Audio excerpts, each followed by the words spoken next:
Gutom na gutom ako. Dalan mo ako ng makakain. Talagang gutom na ako. Handa na ang hapunan mo, Miss Leslie. Sariwang lobster. Hindi mo gusto?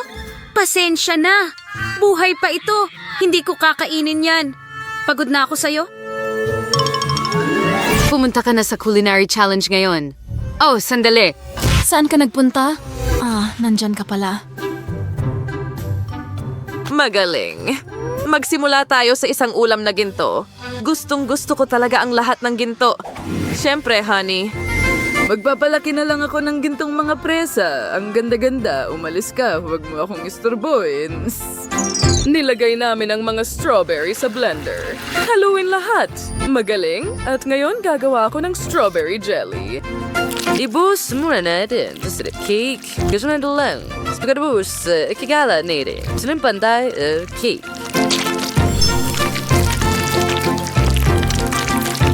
Ngayon, gumagawa tayo ng malaking magandang cake na may strawberry jelly. At ang huli.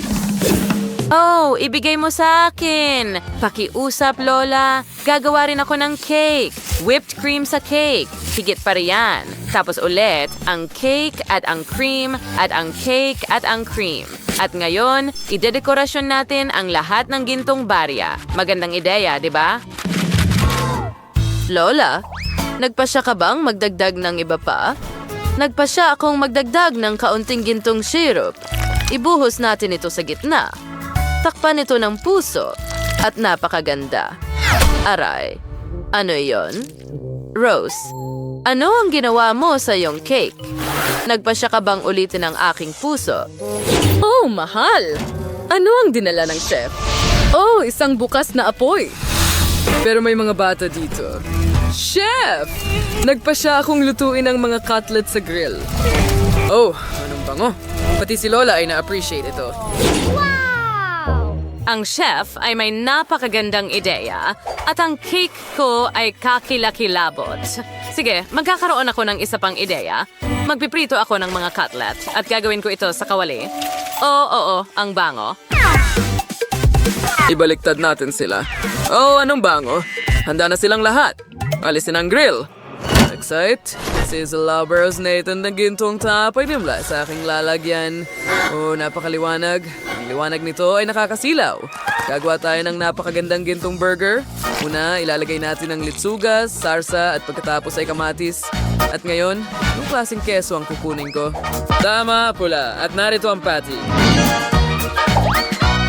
Tunawin lang natin ito sa ibabaw. At ngayon, gumawa tayo ng triple, doble, at septum burger. Oh, ang gandang keso. Ganyan lang. Handa na ang gintong burger.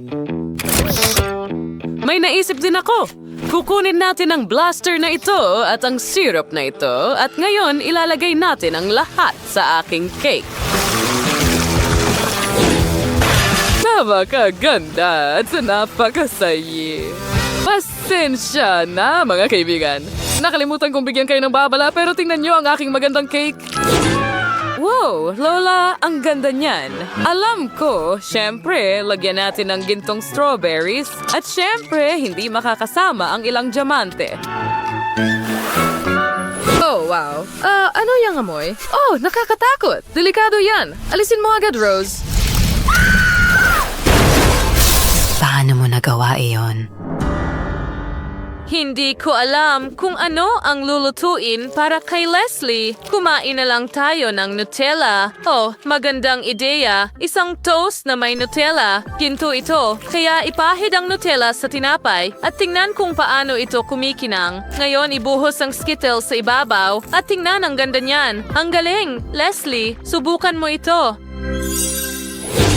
Wow! Inihanda mo ba ang lahat ng ito para sa akin lang? Kamangha-mangha. Simulan natin sa makulay na burger na ito. Ang laki at ang ganda. Oh, wow! At talagang masarap. At ano naman ito? Mukhang simple. Pero ito ay toast lang na may Nutella at candy. Subukan natin. At tingnan mo yan. Ito ang pinakamaganda. Isang buong cake ito. Oh, wow! Tikman natin. Oh, Oh, kamangha-mangha. Ang sarap talaga. Lola, sa iyo ang tagumpay. Oh, ang tagumpay ay akin, agad-agad akin. At ngayon gusto ko ng ulam na may mga ruby.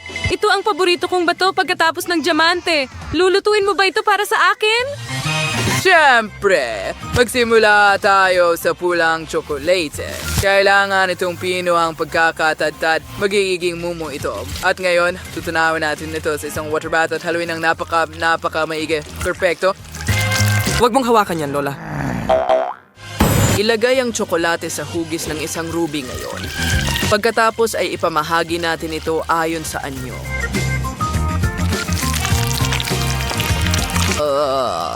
Hindi ba maganda?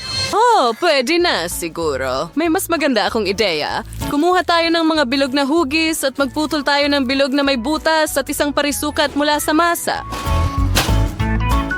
Padalas na units para i-bake at maghintay ng kaunti. At narito ang aking hulma. Ibubuhos ko ang ilang tsokolate sa loob ng hulma na ito. Ipinapamahagi rin natin ito ng pantay. Ganyan lang. At ngayon, ilalabas na natin ito. Heto, mukhang ruby na ito ngayon. Seryoso ka ba? Heto ang ruby. Seryoso ka ba? Hindi maaari. Ano ang amoy nito? Handa na ang mga cookies. Ngayon, ikokonekta natin ang mga bahagi ng ganyan lang. At nakakakuha tayo ng magandang singsing na may mga ruby. Meron na ako nito sa isa kahon. Bakit ka tumatawa? Napakasimple lang talaga. Nakikita mo ba yon? Mga marmalade na ruby ang mga iyon. Ilalagay muna natin sila sa kahon. Pagkatapos ay ilalagay natin ang isang chocolate ruby sa ibabaw at ilalagay ang magandang martilyo na ito para durugin. Ano yun? Pasensya na. Kailangan ko itong bote. Hatiin natin ito sa gitna at ibuhos ang tsokolate sa isang kalahati. I-distribute ito ng pantay-pantay. Ganyan lang. Ngayon, kukunin natin ang mga magagandang sing-sing na candy. Talagang masarap sila. Ilalagay natin ang lahat ng magagandang candy sa loob at isasara ito gamit ang isa pang kalahati ng bote. At tingnan mo ang tsokolating bote ng Coca-Cola na may mga candy na ruby sa loob. Hoy, tama na.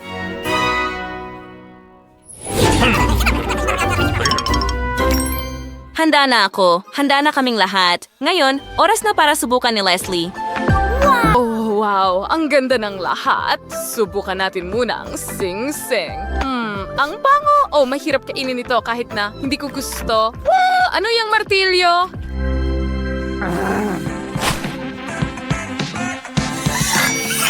Kailangan ko bang durugin ito? Wow! Tingnan mo ang daming ruby sa ilalim ng malaking ruby na ito. Oh, wow! Ito ba ay marmalades at chocolate? Nagustuhan ko ito. At paano naman itong bote? Wow! Coke na gawa sa tsokolate at may mga candy na ruby sa loob. Oh, wow! Gusto ko ito! Ang galing! Sa tingin ko, ang nanalo ngayon ay... tama na. Tigilan mo na ako. Ang kapatid kong babae. Halaga, salamat. Sa pagkakataong ito, gusto kong gumawa ka ng isang bagay mula sa pilak. Sige, nakuha ko na. Walang problema, sweetie. Meron tayong basket ng mga mansanas. Alam ko rin kung paano ito i-juggle. Hindi mo kaya. Aray, Lola, pasensya na talaga. Mag-e-ensayo pa ako. Nasmarling nga rin rin-nice yung mansanas at ilalagay natin ang magandang wand na ito sa loob. Pagkatapos, ilalagay natin ang lahat sa magandang pilak na tsokolate at maglalagay ng ilang pilak na sprinkles sa ibabaw. Handa na ang mga mansanas na may tsokolate. Huwag mong isipin na hawakan ang mga ito. Ano ang ginagawa mo, chef? Pinununo ko ang magandang hulma ng sapatos ng puting tsokolate. Mas maraming tsokolate, mas maganda. At ngayon, pantay natin itong ikakalat. Ngayon, pwede na natin itong ilagay ng ganyan. Handa na. Pero hindi pa tapos. Ngayon, ispray ko ito ng pilak na pintura. Слетает вожаста суррesta as gindi diamantes. Moranya. Kahanga-hanga. Aba, maganda yan, Chef. Ano kaya ang gagawin ko? Gatas? Hindi. Itlog? Hindi. Walang itlog. Walang harina. Walang tinapay. Oh, sandali. May naisip ako. Narito ang ice cream. Oh, bagay na bagay ito kay Leslie. Ngayon, kakailanganin ko ng isang disco ball. Perpekto. Basagin natin ito. Oh, at tingnan mo yan. Ang lahat ng detalye ay nagdekorasyon sa aking ice cream. Handa na tayo. Oh, wow. Tingnan mo yan. Magsimula tayo sa ice cream na ito. Napaka-interesante, pero napakahirap. Halos mabasag ang ngipin ko. Ano naman ito? Mukhang maganda. Mansanas. Salamat, Lola. At tingnan mo yan, isa itong sapatos. Subukan natin. Hindi. Ito ay para kainin, hindi para subukan. Oh, wow! Nakakain ba ito? Ang galing! Gustong-gusto ko ito. Well, ang chef ang panalo. Oo, hindi ako nagduda sa sarili ko. Salamat! Nagustuhan mo ba ang aming video? Kung ganoon, pindutin ang like button at mag-subscribe sa aming channel. Kita Kits!